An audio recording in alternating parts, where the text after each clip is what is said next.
Shalom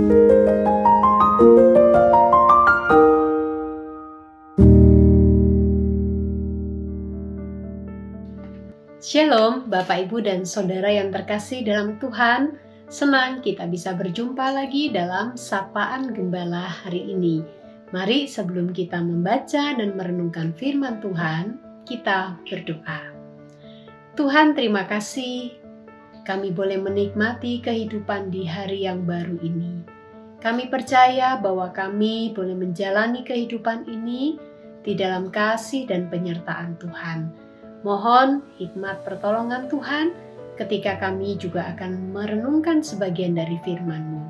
Dalam nama Tuhan Yesus kami berdoa. Amin. Bapak, Ibu, dan Saudara, bagian firman Tuhan yang melandasi perenungan kita hari ini terambil dari surat Ibrani pasal 9. Saya akan membacakan khususnya ayat yang ke-12. Dan ia telah masuk satu kali untuk selama-lamanya ke dalam tempat kudus, bukan dengan membawa darah kambing jantan dan darah anak lembu, tetapi dengan membawa darahnya sendiri. Dengan itu, ia telah mendapat kelepasan yang kekal. Bapak, Ibu, dan Saudara yang terkasih dalam Tuhan, bagi kita yang ada di posisi sebagai orang tua, kita pasti setuju bahwa mendidik, membesarkan anak-anak bukanlah sebuah hal yang mudah. Karena tidak selamanya dan tidak selalu anak-anak itu bersikap manis, taat kepada kita sebagai orang tua, dan sebagainya. Tetapi satu hal yang luar biasa Bapak Ibu, sebagai orang tua, sederhananya, bagaimanapun anak kita, kalaupun satu kali waktu dia tidak taat, dia mungkin membantah, dia mungkin tanda kutip jahil, tidak nurut kepada orang tua, tapi hati kita tetap mengasihi mereka sebagai anak-anak yang kita sayangi. Kalaupun contoh kasus terjadi sesuatu di sekolah, anak kita mungkin melanggar tata tertib atau peraturan sekolah, lalu kita dipanggil, kita diingatkan oleh sekolah untuk bisa mendidik anak kita dengan baik dan sebagainya. Bapak Ibu, semua itu kita akan jalani tanpa mengurangi rasa sayang kita kepada anak kita. Demikian pula, saya yakin bahwa jika posisi kita sebagai anak, maka kita pun akan merasakan hal yang sama. Bagaimana orang tua kita tak pernah menyerah untuk bisa mendidik kita, tak pernah lelah untuk berjuang melakukan yang terbaik bagi anak-anaknya. Semua itu karena mereka mengasihi kita sebagai anaknya. Nah, Bapak, Ibu, dan Saudara yang terkasih dalam Tuhan, Allah juga punya cara untuk menggambarkan kasih-Nya kepada manusia yang begitu dicintainya.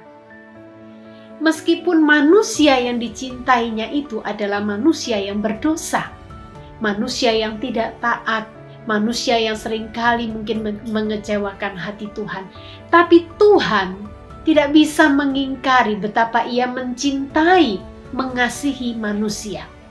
Dan itu dibuktikannya bagaimana sejak manusia itu jatuh dalam dosa, dikatakan bahwa tidak ada satu manusia pun yang bisa melakukan pengorbanan untuk menghapuskan dosa manusia. Maka Allah menunjukkan caranya, sayangnya, melalui pengorbanan putranya yang tunggal. Dikatakan bahwa Ia mempersembahkan anaknya sebagai korban penghapusan dosa. Semua Allah lakukan karena Allah mengasihi manusia. Bapak, Ibu, dan Saudara yang terkasih dalam Tuhan, gambaran inilah yang kita tangkap di dalam relasi antara orang tua dengan anak tadi. Bagaimana besarnya cinta kasih orang tua kepada anak, juga besarnya pengorbanan yang dilakukan oleh orang tua bagi anak-anaknya. Nah, Bapak, Ibu, dan Saudara, surat Ibrani dalam pasal 9 ayat 12 tadi mewakili. Ayat ini mewakili bagaimana Allah sungguh-sungguh menyatakan kasih-Nya kepada manusia melalui putranya yang tunggal, satu-satunya itu yang berkorban bagi kita, sehingga kita manusia yang berdosa ini dilayakkan untuk memiliki relasi yang utuh kembali dengan Allah. Nah, Bapak, Ibu, dan Saudara, meresponi apa yang menjadi kasih Allah yang besar itu bagi manusia, apa yang dapat kita lakukan? Bapak, Ibu, dan Saudara, mari di dalam hidup ini kita menjadi orang-orang yang boleh mempersembahkan hidup kita bagi Tuhan. Di dalam waktu kita, tenaga kita, pikiran kita, bahkan juga mungkin materi yang boleh kita persembahkan kepada Tuhan.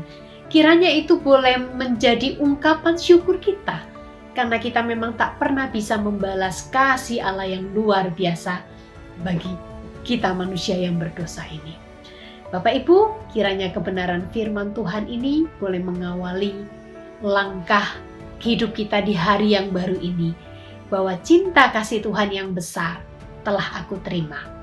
Maka sekarang apa yang aku bisa berikan untuk meresponi kasih Allah yang besar itu dalam hidup kita? Tuhan memberkati dan memampukan setiap kita. Mari kita berdoa. Tuhan, terima kasih untuk cinta kasih-Mu yang besar bagi kami. Tolonglah kami, Tuhan.